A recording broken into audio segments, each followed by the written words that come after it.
दोस्तों नमस्कार। रोज की तरह आज भी एक नई वीडियो में आपका बहुत बहुत स्वागत है। आज की कहानी है धर्म संकट, जिसके लेखक है मुंशी प्रेमचंद्र।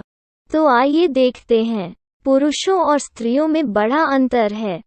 तुम लोगों का हृदय शीशे की तरह कठोर होता है और हमारा हृदय नर्म, वो विरह की आंच नहीं सह सकता।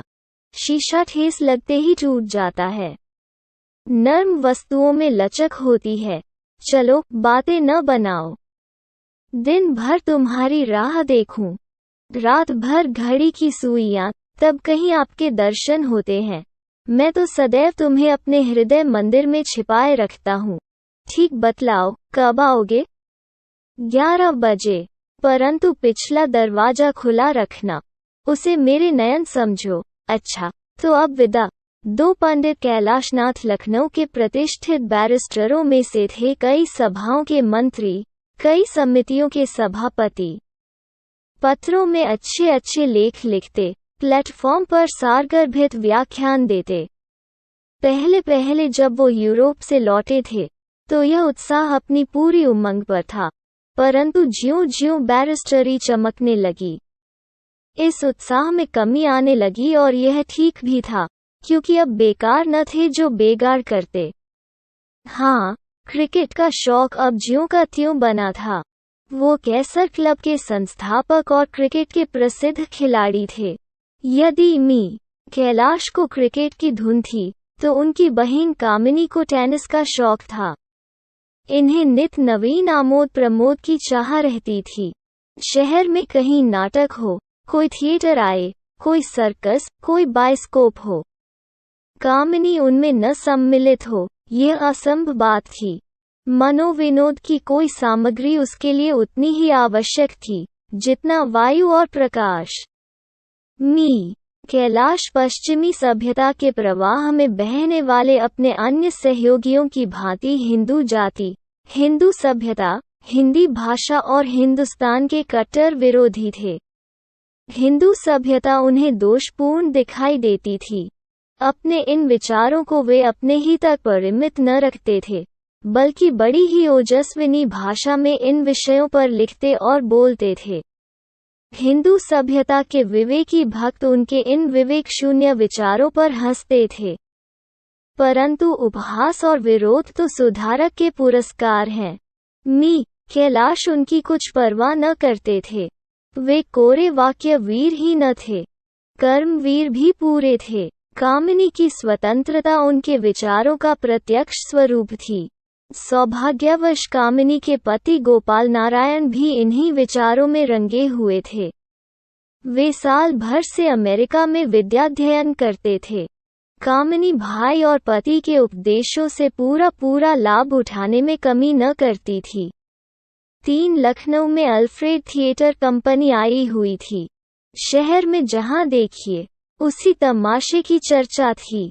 कामिनी की रातें बड़े आनंद से कटती थीं। रात भर थिएटर देखती, दिन को कुछ सोती और कुछ देर वही थिएटर के गीत आलापती सौंदर्य और प्रीति के नव रमणीय संसार में रमण करती थी, जहाँ का दुहक और क्लेश भी इस संसार के सुख और आनंद से बढ़कर मोददायी है।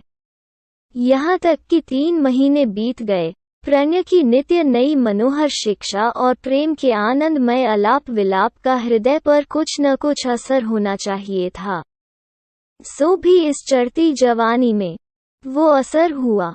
इसका श्री गणेश उसी तरह हुआ जैसा कि बहुधा हुआ करता है। थिएटर हॉल में एक सुधरे सजीले युवक की आंखें कामिनी की ओर उठने लगीं। वह रूपवती और चंचला थी, अतः पहले उसे चितवन में किसी रहस्य का ज्ञान न हुआ। नेत्रों का सुंदरता से बड़ा घना संबंध है। घूरना पुरुष का और लजाना स्त्री का स्वभाव है। कुछ दिनों के बाद कामिनी को इस चितवन में कुछ गुप्त भाव झलकने लगे। मंत्र अपना काम करने लगा। फिर नयनों में परस्पर बातें होने लगीं। नयन मिल गए, प्रीति गाढ़ी हो गई। कामिनी एक दिन के लिए भी यदि किसी दूसरे उत्सव में चली जाती तो वहां उसका मन न लगता, जी उचटने लगता, आंखें किसी को ढूंढा करती। अंत में लज्जा का बांध टूट गया। हृदय के विचार स्वरूपवान हुए, मौन का ताला टूटा, प्रेमालाप होने लगा। पद्य के बाद गद्य की बारी आई और फिर दोनों मिलन मंदिर के द्वार पर आ पहुंचे। इसके पश्चात जो कुछ हुआ उसकी झलक हम पहले ही देख चुके हैं। 4 इस नवयुवक का नाम रूपचंद था।